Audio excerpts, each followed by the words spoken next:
Assalamualaikum warahmatullahi wabarakatuh. Selamat datang kembali di Harian Official. Mbak semuanya, gimana kabarnya ini hari? Alhamdulillah. Kalau sampean saat ini kondisinya masih baik-baik saja. Intinya doa terbaik dari sini, moga-moga sampean semuanya dijauhkan dari marah bahaya, dipermudah segala urusan ya Mbak. Amin ya robbal alamin. Moga-moga sampean yang perantauan ku terhindar dari musibah apapun Mbak. Sukses selalu, membawa duit sing barokah. Amin. Nah, Mbak-mbak semuanya, hari ini kita bakal membahas dua sekaligus video. Tapi kalau videonya nanti terlalu panjang, kita bakal membagi dua durasi daripada sampean kelamaan nonton video ini.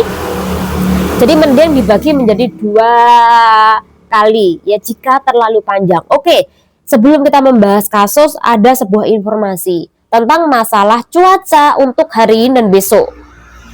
Nah, ini pertanyaan teman-teman semuanya yuk. Sekali lagi ini hanya prediksi saja kan kawan. Hari ini kan kawan, Sabtu ya, 19 Juli 2025, bahwa jam 2 lebih 20 menit nantinya ini bakal kedatangan T3 hari ini. Nah, kemudian malam nanti iku merangkak Mbak, merangkak T5, T6 sampai T7 dan 8. Jadi dipastikan minggu kui T8 bukan hari Senin. Nah, ada yang bertanya di grup, sebahaya apa sih T8 itu Mbak, kok majikanku tidak memberikan aku libur? Sekali lagi, bahaya Mbak jika sampean kui mengambil libur di luar. Apalagi Anda tinggal di lereng gunung. Sekali lagi, jangan sampai keluar dari area apartemen milik majikan Anda. Cukup duduk di bawah rumah saja demi keselamatan Anda. Karena apa? Kalau terjadi apa-apa, tidak ada asuransi untuk kecelakaan Anda karena T8. Nggak ada asuransinya Mbak. Jarang banget majikan meletakkan asuransi pas libur. Jadi hati-hati ya Mbak semuanya. Kita bahas kasus yang pertama ya Mbak. Jadi ini ada cerita yang aku baca ya, bukan sumber dari salah satu subscriber. Ini ada cerita yang aku baca. Ada kasus anak baru sing kerja di Hong Kong dapat 1 tahun, kemudian dia tergiur ikut rombongan tur Mbak, tur ke Cina, dan untuk biaya tur kui 300 Hong Kong dolar. Nah, berangkatlah Mbak Ekui beserta para kawan-kawan yang lain. Nah, ketika Mbak Eki dan kawan-kawan yang lain sudah sampai nih di tujuan, yaitu jembatan kaca daerah Cina sana. Nah, akhirnya Jeki naik ke jembatan itu dan foto-foto Mbak, keliling jembatan itu dan kemudian foto-foto. Setelah selesai, mereka tuh kumpul Mbak di titik yang sudah disepakati sekitaran jam 5 sore. Karena pemandu dari tur tersebut iki wes sudah memberikan informasi nanti kumpulnya di sini loh ya, jam 5 sore. Kalau nggak punya jam, cek bu HP, ini pasti Mbak ngomongin. Nah, ketika jam 5 sore semua sudah berkumpul secara otomatis, pemandu tur kuwi ngitung kan 1, 2, 3, 4, 5, 6, 7, 8. Lah kurang 1, kemana temenmu? Karena hilang 1, akhirnya bingung Mbak. Maka si pemandu iki minta tolong sama security mungkin ya, pokoknya intinya orang yang berperan penting di daerah jembatan kaca itu. Nah, setelah itu si pemandu iki karena dia iki kehilangan salah satu dari peserta tur ini, makanya dia suruh untuk lihat CCTV Mbak. Nah, di situ ternyata si Mbak Eki melarikan diri Mbak. Dan pertama pamitnya iki mau ke kamar mandi. Nah, ketika ke kamar mandi, bukan ke kamar mandi tetapi dia malah pergi, Mbak. Pergi meninggalkan rombongan. Jadi memang disengaja PRT iki atau Mbak iki pergi meninggalkan rombongan dan pengennya kerja neng Cina. Nah, mengetahui ada salah satu dari peserta tur iku hilang, maka langsung Mbak dicari. Mungkin dengan bantuan teman-teman dan juga bantuan security di situ. Nah, akhirnya ketangkap, Mbak. Nah, secara otomatis marah dong.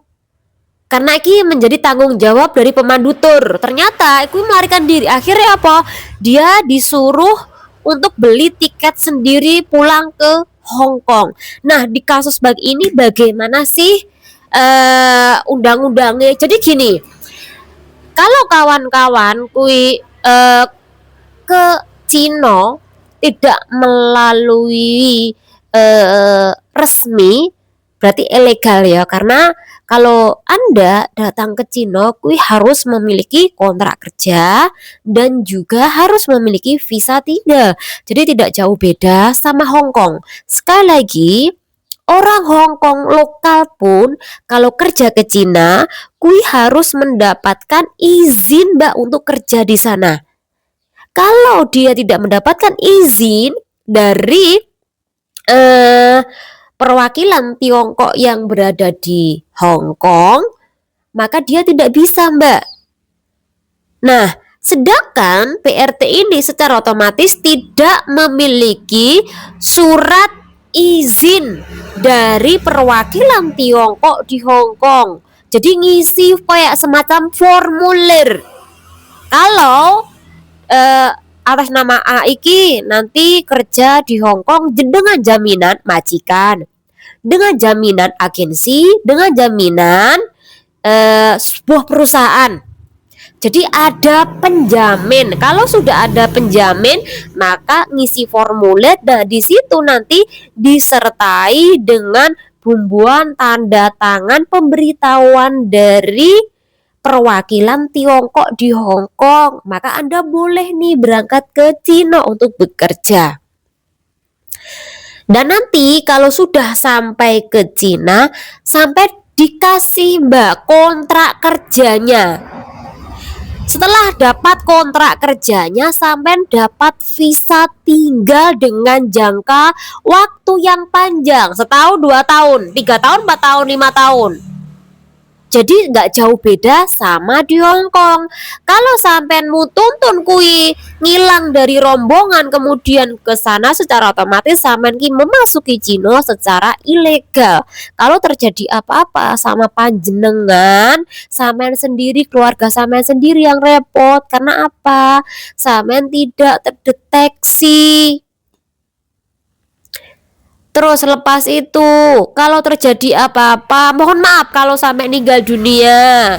Terus bagaimana dengan pemulangan jenazah Anda? Pasti semua biaya pemulangan jenazah Anda pasti dibebankan oleh orang tua Anda. Jadi tolong Anda pikirkan di dalam kasus lari ini nggih, Mbak-mbak semuanya, khususnya adik-adik yang baru bekerja di Hong Kong. Kerja di Hong Kong ku enak kok, Mbak. Wong aku sampai 15 tahun loh, Mbak. Tapi asal sampean kui kuat, kemudian harus banyak belajar. Yang penting adalah jujur dan perhatikan apa yang disuruh oleh majikan. Saman pasti, Mbak, bisa puluhan tahun di Hong Kong. Enak kok, Mbak. Saman gak usah kemana-mana, di Hong Kong aja. Asal sampean kui sabar, pasti sampean dapat majikan yang baik. Oke, kita bahas kasus yang kedua. Mbak, sampean tolong disimak layar HP ini. Oke. Kemarin waktu kamu datang ke kantorku itu udah ada. Terus saya mau tanya, kamu di Hong Kong berapa lama? 2016. 9 tahun ya, Mbak. Majikan pertama berapa lama? Majikan pertama 6 tahun, majikan kedua 2 tahun lebih 11 bulan. Kontrak kedua ketahuan nih, pinjam bank. ada masalah kan. Saya mau tanya, kamu punya, kan aku baru tahu tadi pagi, kemarin temanku ngasih tahu aku, katanya suruh nanya kamu paspormu ada di mana. Saat aku tanya, jadi nggak usah ngomong nama di sini ya, nggak usah ngomong namanya. Jadi di saat aku tanya, paspormu ada di mana, kamu bilang ada di Aden, kan? Oke. Paspornya digadekan, Mbak. Digadekan 3.500. Oke. Terus sedangkan kamu punya utang bank yang lain. Disuruh bayar berapa? 7.800. Banyak banget. Utang bank 1 2.500 per bulan nih. Utang bank 2 3.350 per bulan nih. Berarti totalnya berapa bayarnya, Mbak? 5.850.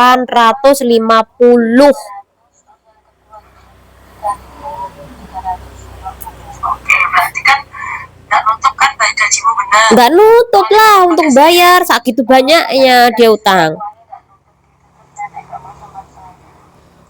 Oh dia jaga nenek, Mbak. Kamu nggak bisa bayar, jadi kamu apa ukurannya nggak dapat surat dari sana, jadi diterminit. Dapat surat dari bank salah satunya, akhirnya di intermit taruh baik. Sendiri atau uangnya langsung dimasukin ke bank? Itu nenek kasih saya, terus besoknya aku kasih ke banknya itu, terus kurang satu dari teman aku, terus uang tiket itu langsung dibelikan tiket itu sama nenek dan dilupain uang. Oke. Terus tadi kenapa mau terus sekarang mau tanya, kamu bisa ambil paspormu enggak? Terus tadi temenmu suruh kemana? Ya suruh ke sana, malam aku pusing, suruh sana di interminit, Mbak, karena ketahuan utang bank dari surat yang masuk di tempat bobone. Jadi Mbak Eki jopeng jaga bobo dan ketahuan utang bank, akhirnya bobonya Eki menginterminit Mbak E. Nah, uang interminitan semuanya kui buat nutupi bank. Sedangkan tiketnya kui bukan berbentuk duit tapi tiket. Nah, haknya dia kui dibayarkan ke bank tapi masih kurang. Beruntung ada temen yang mau minjemin, Mbak, untuk nutup banknya Mbak E. Yang jadi masalah, Mbak E, adalah paspornya kui terlanjur digadekan, yaitu diganti dengan duit 3.500. Tapi pihak dari penggadean paspor atau rentenir kui meminta si Mbak E iki untuk membayar, kalau nggak salah berapa, Mbak? 7.000 apa 6.800 ya? Pokoknya ada 800-an lah. Nah, tapi karena Mbak E uang dari interminitan total KP tadi sudah dimasukkan ke bank, Mbak Eki nggak bisa ngambil paspor, makanya datanglah ke agensi itu untuk meminta bantuan. Dan Deki saking stresnya, Mbak, wes nggak ada pilihan, bingung, temannya nyuruh ke sana kemari, oh kemis inilah, kemis itulah, kemis inilah, bingung Mbak Eki. Akhirnya Mbak Eki memilih ke Miss yang siapa namanya kemarin aku bahas, intinya ke agensi lah. Nah, di agensi itu Mbaknya bahkan interview, iki lo kejadiannya. Jadi tidak bisa menebus paspor dan pengen ini mencari majikan di situ. Dan karena saking pusingnya, bingungnya tentang kondisi dia, arpe bundir loh, Mbak. Perkara ini ya masalah utang, terus paspornya temennya suruh ini suruh itu, dia nggak pengen balik nggak punya duit, dia udah lama kerja di Hong Kong. Akhirnya dopo dia ini pikiran dangkal, pengen bundir tadi. Dikira bundirku dapat menyelesaikan masalah apa enggak, malah nambahi beban sampean, Mbak, nantinya. Belum itu ortune sampean, orang tua sampean, bahkan kalau sampean menikah tentu anak sama suami sampean juga terbebani ketika sampean melakukan bundir tadi. Jadi sekali lagi, semampu sampean berjuang di perantauan. Yang penting, yang intinya sampean harus tetap secara legal kerjanya, nggih Mbak nggih. Pokoknya terus berjuang, siapa tahu ono jalan keluare pasti mbak. Jangan sampai Anda berpikiran sempit seperti itu pengen bundir, jangan sampai ya. Dari kasus ini kita belajar ojo sekali-kali utang bank dan nggak ngerti utang bank ini buat apa. Mungkin buat orang rumah, tapi ketika kamu sudah memberikan mereka duit yang banyak nih, nah akhirnya ketika mereka duitnya habis sekali lagi minta sampean, padahal sampean masih ada tanggungan dua bank. Apalagi sampean mbak bayar bank kuwi lebih dari gaji Anda, belum ketambahan lagi rentenir. Kok iso paspor mau gadekan we dapat informasi dari mana toh mbak walah rek tolong loh ya kawan-kawan semuanya, hindari untuk menggadaikan paspor, hindari untuk utang bank secara berlebihan. Kalau bisa nggak usah utang bank ya mbak, karena lek sampai utang bank nanti lek sampai butuh duit neh wong rumah, sampean pasti ujung-ujungnya utang bank lagi. Terus orang rumah sudah sampean kasih langsung nih 60 juta, sampean kira 3 bulan 4 bulan lagi mereka nggak minta atau duitmu? Minta mbak, pada sampean itu belum selesai bayar bank mereka minta duit lagi. Itu loh mbak, orang rumah mbak nggak mau tahu. Sampean buat apa nyenangi terlalu, kalau ujung-ujungnya sampai sendiri yang kerepotan di Hong Kong. Akhirnya kuwi sampean yang soro sendiri. Emangnya orang rumah mau ngirimi sampean duit untuk nebus paspor? Kan yo enggak toh mbak. Jadi tolong dihindari ya mbak untuk kasus-kasus seperti ini. Intinya lek sampean wes sekali utang bank pasti nanti bakal berbuntut utang gade paspor ke ujung-ujungnya. Semoga bermanfaat buat kalian semuanya dengan adanya pembahasan ini channel ini. Wassalamualaikum warahmatullahi wabarakatuh. Mohon maaf agak pilek, pokoknya kondisi di di Indo saiki cuacanya kalau pagi ini dingin banget mbak. Ini bisa mencapai 19, 20, 21, 22 pagi. Jadi dingin banget. Persis kayak di Hong Kong. Hangat-hangat kuku, dingin-dingin kuku. Semoga bermanfaat. Wassalamualaikum warahmatullahi wabarakatuh. Bye.